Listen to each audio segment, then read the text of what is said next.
Hello and welcome back to Let's Get the Neighbors Talking. Hello, everybody. I'm Courtney. I'm Lauren. And Mandy. Sam's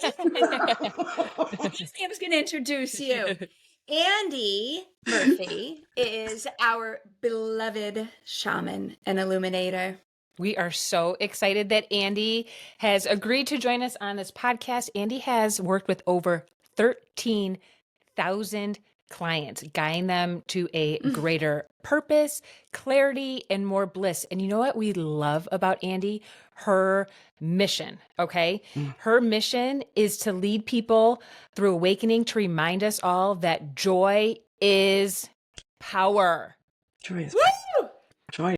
Welcome, Andye. Thanks. Welcome. Hi, y'all.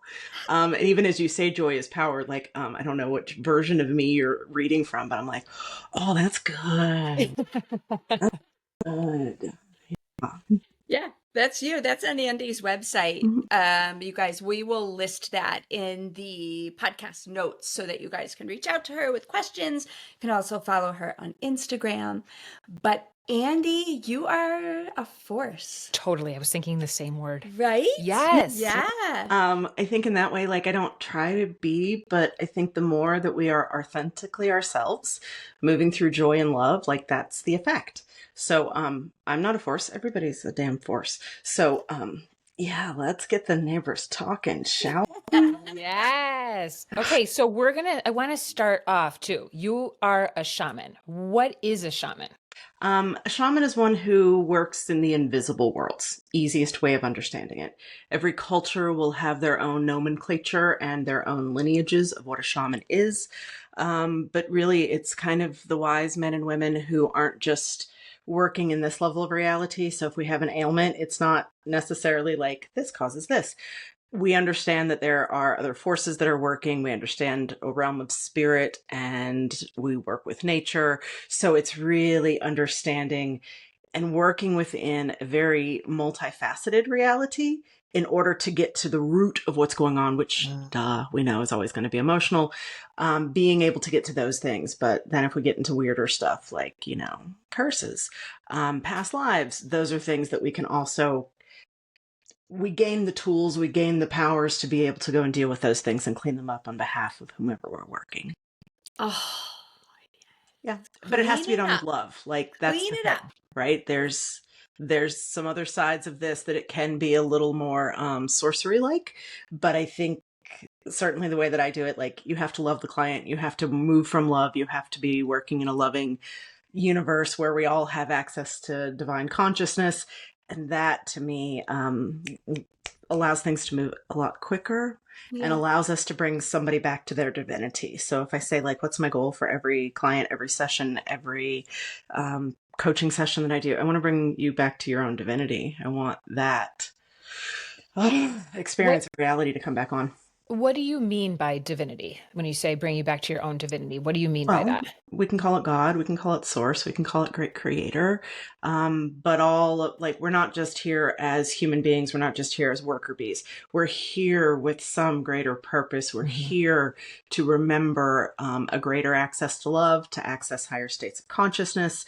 So sometimes we get a little lost in this maze of reality and think that this is real.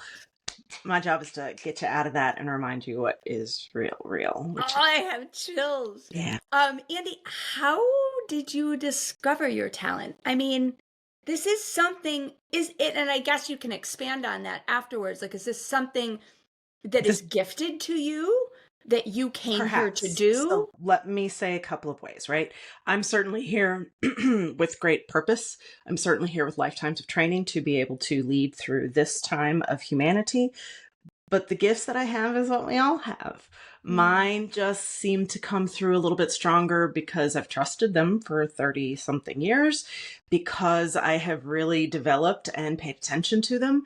But I don't think that what I do and my skill set is special in that way. I think these are all our ability to have psychic abilities or intuition. We all have this and we just forgot. Yes. Yeah. So for me, I was a psychic kid. So for me, it really did start very early, and being a psychic kid it may sound super cool, it was really quite challenging in the 80s when these things weren't so accepted. So much easier now. The paradigm that we live in now, where it's, even cool at times, this would be much easier, but that wasn't my experience. So when you were a child, did visions come to you, or sounds, or I have never done visions. feelings? So that Okay. psychic ability, clairvoyance is what it might be called. That's not my gift. I Okay. could feel things. And because I could feel everything, I didn't know what was mine. I didn't know what was real. I didn't know where it was coming from. So yeah, mine is much more one of claircognizance. I Just could feel everything. like a knowing and It's a a knowing. feeling, a knowing. But as a kid, you don't know that what you know is what other people don't know. It's very confusing. Like, Was it scary as a kid? Not scary, isolating. Yeah. Oh. Because I would think that what I was experiencing was what other people were experiencing, and then I would share it, and then I would lose friends pretty quick. Or, we all have this witch wound, any of us who are engaged in this, where like, they're going to think I'm crazy. They're going to think I'm crazy. So that was more teenage years. They're going to think I'm crazy. Or maybe I am crazy. That was teenage years. Yeah. Okay. That's tough. I mean, a lot of teenagers feel that way, but then imagine having these feelings and these thoughts about, I'm assuming, not only yourself, but other people no. as well. Yeah, mostly about other people. I think the ability to recognize it for self, like that comes through our self-work, right? That's still something where I can't see my own shadows. I can't see my own stuff. So it was usually about other people. And then I would say things, and, I was considered rude or tactless for saying something that was so true to me, right? I would see what the wound was, wouldn't know it was a wound. I would say it, and then people would be greatly offended. That took some time to find a finesse with. I wonder if over time that helped build your confidence, maybe. I don't. Well, I think it's okay for us to need proof, right? No matter what phase of our awakening or gifted experience we're on, we need proof. We need signs. We need affirmation, because it is such an individualized, isolating, I don't know if I'm right. And so I still move very much from that place of a lot of innocence. I don't know if I'm right. And sometimes the things that come out of my mouth, wow, I wish I was not right. So I can't attach the rightness to it. I can attach the feeling and try to help unravel that to bring us back to love. And I bet you people feel the same I know I do, like when listening to your intuition, like, is this right? Is this my intuition? Is it not? Like, should I, or is this anxiety? Like, what is this? Trauma? Like, I often, having trauma in my past, think, is this my trauma speaking, or is this my intuition speaking? Is this my anxiety speaking? I have it when I get on an airplane. Is this going to go down? Do I just really know this? You know what I do? Every time I get on a plane, this plane's not going down because I'm on it. I got big things to do. It's not going down. Okay, I think that this is why, like, we feel that you are such a force. Like, your confident energy is so high. And I freaking love that. You better watch out next time we get on a plane. Yeah, y'all are fine. Yeah. But in that, Lauren, that took years and years to build, because, Courtney and I share a birthday, sensitive little cancers. It took years to gain the confidence to walk in that. That's been a lifelong journey. That wasn't just something that like showed up. Yeah. And it could have been so super scary if it was, right? If I just walked around like, and I know about you and I know about you. No, that's not great. We needed to learn boundaries and to trust it and for it to be mine. So yeah, after this long of a journey with my intuition, I trust it. I got it. You trust it. And do you, when you're working with other people, you're trusting yourself. And I guess what I love about it is you are also encouraging them to find their own power and trust. So like, you're never just telling somebody, and I think this is the difference between maybe a psychic and a shaman. I don't really know. Oh, that's a good question. But is it that you're not telling somebody their future or what's in front of them? You are empowering them and showing them how to listen to themselves. Always. Because as soon as you trust what somebody else has told you, you've given away your power. That's a dangerous place to be, no matter what. So being able to guide people, and I had a young man the other day who I was talking to, and he's like, but, and I'm like, I don't know, ask yourself. So my way is always to bring you back to your own empowerment, because as soon as you default to this person told me, and so therefore it's true, you don't really know if it's true. You don't know that it's yours. Totally. Yeah. Wow. I mean, Lauren and I both had sessions with you and have found them so helpful. I also need to call you. I think I need another one. And, but how can working with a shaman help somebody who's feeling lost? In every way. So, the shaman is going to, again, play with what's not being seen. So you can go to a doctor with an ailment, and the doctor is going to do all of these tests and be like, do. Even with a Reiki professional, right? There's a protocol, there's a way, there's a structure, there's a format. Do this. The shaman is art. So in that way, we find where the knot is, and I can usually feel where that is in somebody's body. I can ask them to find that in their body as well. And I want to unravel the knot.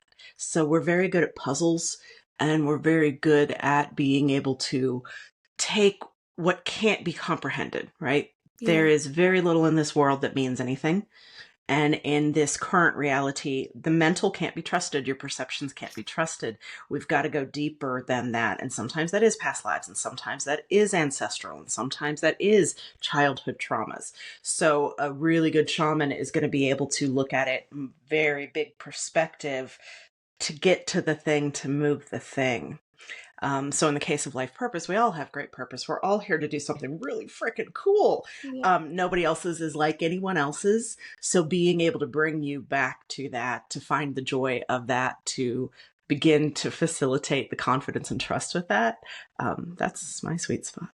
I mean, I'll never forget when we had one of our calls, and I was just stuck. Like, I was in such a stuck spot, and I couldn't figure out why. And I'd been doing all of my meditations and working with my crystals, and I just was like, I could feel something. And when I worked with Andye, we actually went back to one of my past lives and met with my past life, and I don't want to say met with him, but like Andye, did her thing and did her magic and allowed Ray, who was a past life of mine, to detach from my current life. I think I'm saying this correctly. But when we asked him to detach, I finally felt lifted. Wow. It was crazy, like absolutely crazy. So it feels like that holds in us, like energetically, big time. And it's hard to comprehend it. But like, that's why I love where she can see the unseen. Like, I wouldn't have been able to figure that out. It may be with like a ton of like meditation and past life work. Well, and maybe that's what I want to speak to, right? A shaman's gonna catalyze it. We'll be able to get to it quicker. And so in that way, even working with a really gifted shaman, and when I say gifted, right, all shamans have skills, powers. I really like the ones who come from love, the ones who know how to laugh, the ones who know how to be in this world and don't hold themselves above anything. We want to help you feel better. Yeah. I want to help you feel better. And so even as you're saying this, Lauren, I'm like, oh my God, we did what? So I love that I have no memory of it. But when I'm working with you in that way, for me, it's kind of like, we need to pay attention to this. And I don't know why we need to pay attention to that. And so for me, it comes as a question of like, well, what about this thing that seems to kind of almost be the Pandora's box that unravels and unlocks it? So in that place of stuckness, and what you said was you couldn't understand. We can't understand anything. We can't figure anything out because we are no longer just in this realm of mental and understanding. We're gaining in higher consciousness and in our spiritual experience and the divine coming closer. This is the time of humanity that we're in. That's really cool. But as soon as we go to a mental to try to figure it out, we're screwed. You can't figure anything out anymore. It's not there. No, I love that you said that. When you are working with somebody, and I don't remember from our first session, but when you're working with somebody, do you ask them a bunch of questions to start? A little bit. Or do you I can usually tap in and feel things. I'm usually As soon as I get on, like I know maybe what needs to be done, right? My goal is always going to be to get the light of this person back on in its full radiance, Aw. but I'll have a little bit of a clue. And so in that way, like I'll feel it in my body and I'm like, oh, okay, we need to go there. Tell me what's going on here. Tell me what happens when you're 13. So I ask the questions just to kind of get us to the destination. And then I'm going to ask, like, let's say that's your 14-year-old self. What does a 14-year-old self want to share, want to say? So I do engage in a lot of questions, but not so much of who I'm working with, but like, what's this energy? What's this knot that we don't understand so that it can begin to unravel and we aren't bound by it anymore? It sounds like you get right to it. I How do. many sessions do people usually do with you? Well, I don't know how to answer that question. I have people who have worked with me for, 16, 17 years now, but it's not a consistent thing. Yeah. I feel like one good session is going to freaking change everything for a person. I can attest to that. I mean, Yeah. yeah, one session could change your entire life. And what's the value of that? What's the purpose? I don't know. There is no Um, that you can't put a you can't put a price tag or a value on no, things. it's interesting. And, if we want to put it as a business model, it's an interesting business model. If I only have one client one time for forever, have a pretty big database of people which is why we get to the 13,000 number, right? This is, Now, I wonder, is there a certain mindset that somebody has to come into when working with a shaman? Like, what if I am skeptical? What if, like, will that affect anything sure. yeah. Because you could just revert right after the session. So if your fear is so big, if your belief is so big that this isn't going to work, Mhm, no matter what the shaman does, you're just going to go right back to your old paradigm. So mhm, for me, it's about shifting that paradigm so that you can now live in a different vibration, different frequency of you. mhm, Um, and I think if you're really skeptical, you don't want change. You just want somebody to make it better. So you're already giving away your power. So for me, I don't work with anybody who's in a victim mindset. mm. I really need people to be past that and having dealt with the traumas, face some of the shadows for us to be able, right, illuminator, right, is what I have on my website. I'm Yeah. much better now at like bringing you from like this state up to this one. Let's make it all better. But if you're in these initial phases of I'm stuck, I don't feel good, I have all of this trauma, I have all of this pain, I'm not so interested right now because there's other work that you need to do on your own before we can do much. What would that work look like for somebody if they Well, were in it with right now and wanted to work towards, their higher self? yep, I think great therapists are amazing. I Mm-hmm. think trauma, understanding the trauma that we've experienced and being able to tend that, so that looks like shadow work at times. Um, the most important thing in this reality right now, our nervous system. Mhm. Holy Jesus, we need to know our nervous system and to know how to feel safe in this body and to recognize, for me as a psychic kid, like I would hop out of my body all the time. Who wants to be here? So being able to gain some of that foundation of understanding, healing, compassion with a therapist, with a good Reiki practitioner, with wherever you want to begin, Mm-hmm. you have to begin unraveling the inside.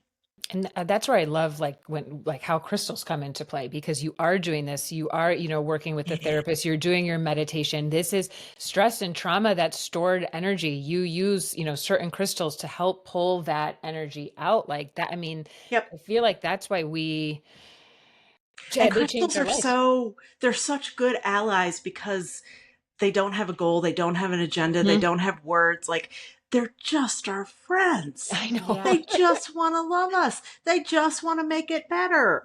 Yeah, it's benign in that way, but super powerful because it does like give us the tools, give us the courage, give us the Mhm, confidence, give us the clarity. Oh, yeah. Right. mhm. I think it also, when you are meditating or when you're doing any past life work, the crystals, they kind of, for me, they've brightened everything or made things a little bit more powerful, kind of taken it up a notch. Like if I'm working and I've got a clear quartz, it's just going to magnify my experience a little bit more. That's lovely. Mhm, Yeah. Yeah. mhm. Yeah.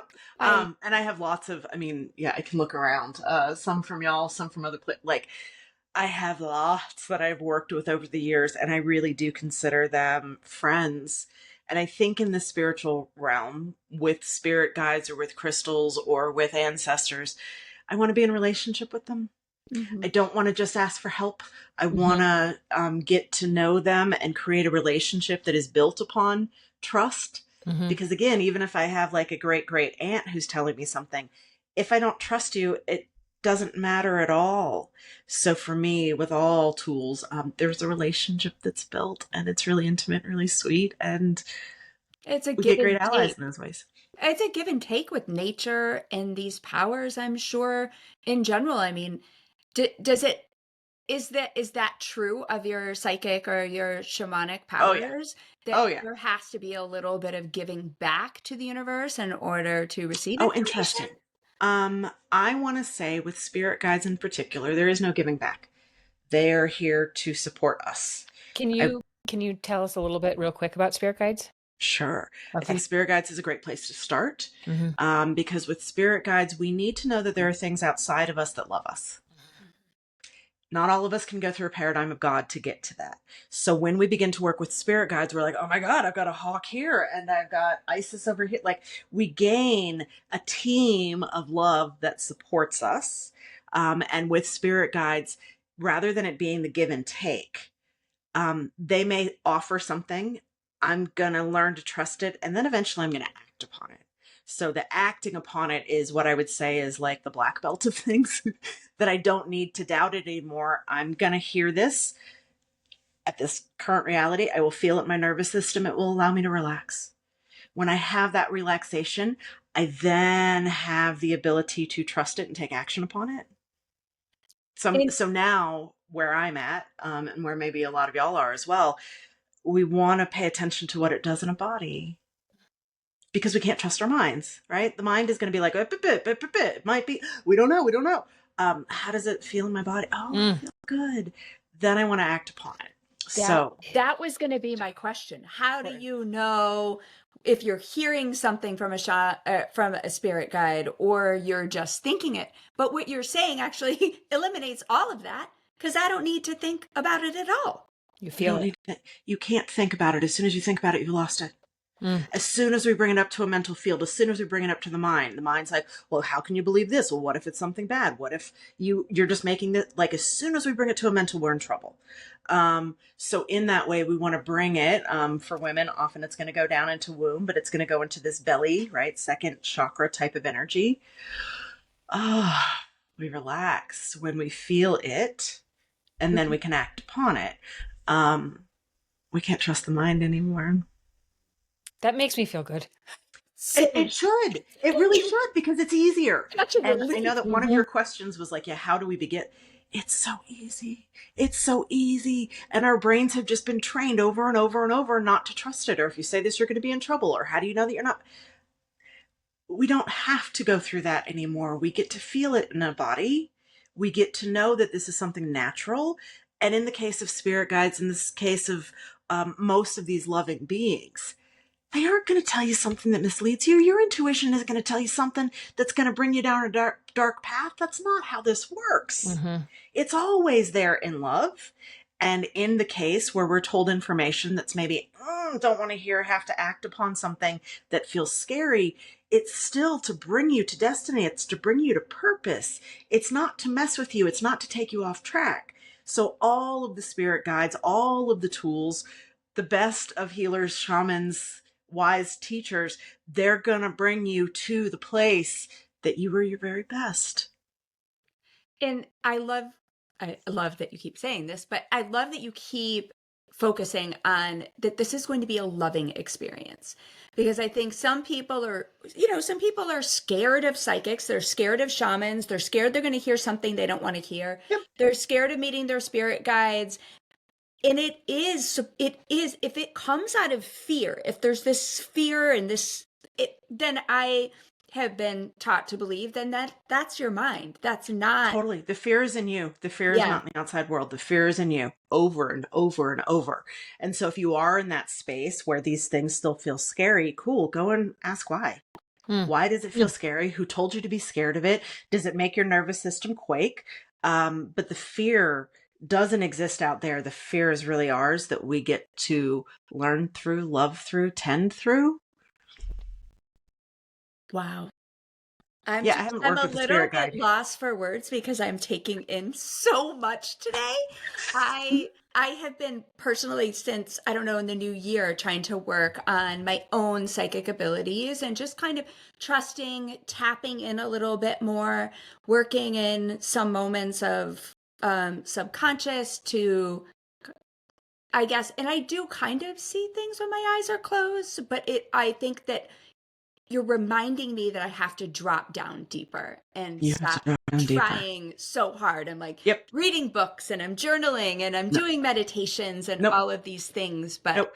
And if we have that fear, we can't really meditate well either, right? Mm-hmm. The mental is going to mess with so much. And I really do think 25, 26, 27, where we're at right now, the mental, we have to deprogram the mental in some ways. But I also want to remind you, Courtney, intuition is the first.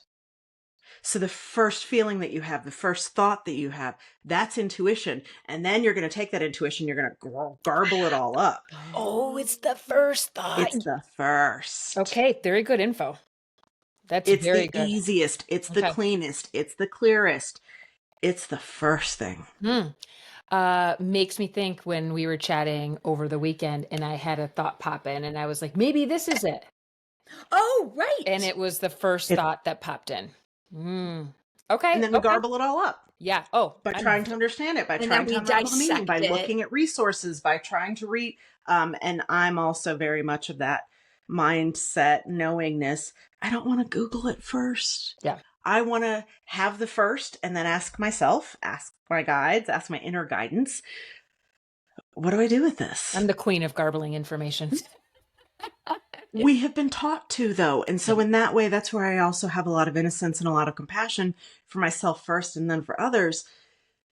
We've been taught that the mental is the most important, that your credentials, right? That your education, that your intelligence is the most important thing. So in that paradigm of reality, it's no longer serving us because we want to go to the Google, we want to go to the books, we want to go and see like what somebody else has done. Mm-hmm. And then we've already lost our own lived experience of it that could tell us everything if we just sat with it, deepened it, and asked. It's a layer. I mean, it's a huge layer of trusting. Kind of. It's relationship with self. Yeah. Yeah. Relationship with self. Intuition is a relationship with self. That's how I treat it and try to share it with others. It is a relationship with self. Am I going to doubt me or am I going to doubt this? I'd rather doubt the outer and trust the inner. So what do you have to say about when I am kind of in my own head? I'm talking to somebody in my head. Mm-hmm. Who am I talking to? Well, your head's got all the program. Who the hell knows who you're talking to, mama? Like if I feel like I'm thinking and I'm talking to I feel like often I'm talking to myself. It's programs telling you how you should be and what you should be doing. So in that program of here's how reality works, we're in trouble. When we can drop down into the deeper, into the nervous system, into the womb, into second chakra, then we get to the relationship with self. So rather than talking to self up here, right? And maybe even for you, the next time it happens, ask where the voice is. Okay. And see what you can do to relax into it, to breathe into it, to bring it down a little bit so it has a feel and it has a texture to it. For me, because I'm not visually psychic, I'm always asking for like, what's the texture? Does it feel cold? Does it feel hot? Does it feel smooth? Does it feel rough? Does it feel like grass? Does it feel like gravel? I call it my roulette wheel, trying to give context and texture to the things I can't see because I can't see it. Okay. But can, instead of just the thought that's up here all the time, oh, how does it feel in my body? Yeah. Does it bring me comfort or does it bring me anxiety? And anxiety is never in the body. It's always in the head. Sure is. Knock, knock, is. Lauren. Sure is. Oh boy. Yeah. I have a question. You are a really a true kind of goddess in your own right, but you do work with with goddesses, you do work with a lot of feminine energy. And us being the girl badass boss babes that we are, we're just really interested in how you see this female divinity and working with the universe right now. That wasn't on our page of questions. I love it. I don't looking at need the that. goddess behind you in the picture. Which one is that again? That's a Hathor. Yeah, she comes to me sometimes too. That's a Hathor. What we were talking about offline, that's her. Got it. That's her. Okay. She's still coming online. So let me say this. I don't think anything. I know us being able to come back into the feminine, most natural, most nurturing, into the safety of the feminine is what moves our world forward. Being able to do that in partnership with an awakening masculine is what changes our world. So I am very much like, not about tearing down a patriarchy, not about hating men. I think that is very dangerous for us. It's going to be the awakened feminine with the awakened masculine that moves the world into a new place, what they get to create together. But what's occurring right now is for the women to be trusting of their own oracle, of their own knowing, of their own experiences, to be able to come back into a womb and into a body in a way that is safe. That's the work right now. And in that, everyone's a goddess. Not everyone is a priestess, but we've all got this divinity within us. Yeah. Can we trust it? Can we allow it to radiate without trying, without thinking about what it means? Because it means nothing. Can we embody? So this is where the feminine gift is right now, is being able to tap back into this most natural resource of us. Because we do feel things. We do know things that don't exist here. When the feminine can do this safely, the world gets better, because women get better, because women naturally want to make things more beautiful, more safe, take care of our children, make sure everybody's got food. Like, the impulse for us as women is to make the world a better place, to create things that are beautiful, to make sure that everybody's needs are met. So this is the individual drive of it. And then coming together with the masculine who supports that, makes that safer for us, and knows their own truth and place and divineness of that. Oh, that's when things are going to get really sexy. That's really where ready things for get that. really, Yeah. I mean, that's the new that's coming to this planet. It's going to be those two forces combined that are new. But as long as we're in adversarial of needing to tear something down or destroy it, we aren't doing anything new. We're just messing up something in a different way.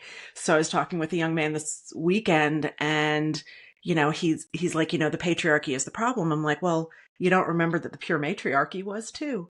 We've forgotten that in our paradigm, but either of those as just one force or the other that's better, it never works. It's not ever going to work. That is food for thought. That is, I would love to leave everybody with that, with Don't not fuck only the with that, patriarchy. with that thought, but also, I do agree that we need to find some balance in this lifetime. And I have a feeling we are headed there. I think things are very hard for a lot of people right now, but growth will come from crumble. And I do and I believe think we're the headed heart is there. unraveling from what we thought reality was. Mm. So in that way, it's the alchemy and the unprogramming that is our work right now. We were told the world was this way. And as we see the world isn't, and we have our own anxieties and our own places of pain, that is growth. Mm-hmm. The world's not what we thought it was. So let's find out what it is. And that's the inner work. And that's like when you pull a little knot from somebody's soul and say, let's unravel this. Yeah. The universe is trying to do that for us right now. The universe is trying, thank you. Not even trying, every day I can see, and I can't see, all I can do is trust that whatever is going on in the world right now is to bring people back to themselves. Yeah. You can't trust any of that outside of you. You can trust you. And once we all start doing that, the world will be very different. Andye, you are amazing. I don't even think we got to a part of this section of our questions, so I have one more question for you. Great. Will you come back? Unquestionably, yes. I love y'all. You know that even when you get on your lives, I'm like, "Boo, boo, boo." No, I really, I'm grateful to be here with you. I'm grateful for what you guys have done with such, like, people receive you, people respond to you. That is a gift in and of itself. So the light that you bring forward, that does allow people, entry points or deepening points. Good work, mamas. Yeah. Thank Yes, I'm you. so happy to continue to co-create with you and to help remind people how easy this is. Thank you. Amazing. Thank you, Andye. so We're much. going to list all of Andy's information. Mhm. Andye does private readings. Andye has a mystery school. Andye has a great website and information on it. A really cool spirit guide journal. I don't know if you still sell those, but they are. I do still sell those. They're And right now fantastic. my work is with the priestesses. So if Ooh. anybody's listening in Ooh. that place, Okay. we do 3-month coaching, group programs and individual programs so that that inner priestess, that inner oracle can be trusted. We can strengthen it so that who you are begins to bless the world more, and in turn you are blessed. Yes. Yeah. Sign me up. Yeah. Yes. Andye, thank you so much. We are huge fans. I hope you have a wonderful day. We're both going to walk away a little bit lighter and brighter after talking to you. So thank you. May we all be lighter and brighter. May this be so much Yes. easier. Yeah. Thank you so much, I love y'all. Andye. Love you.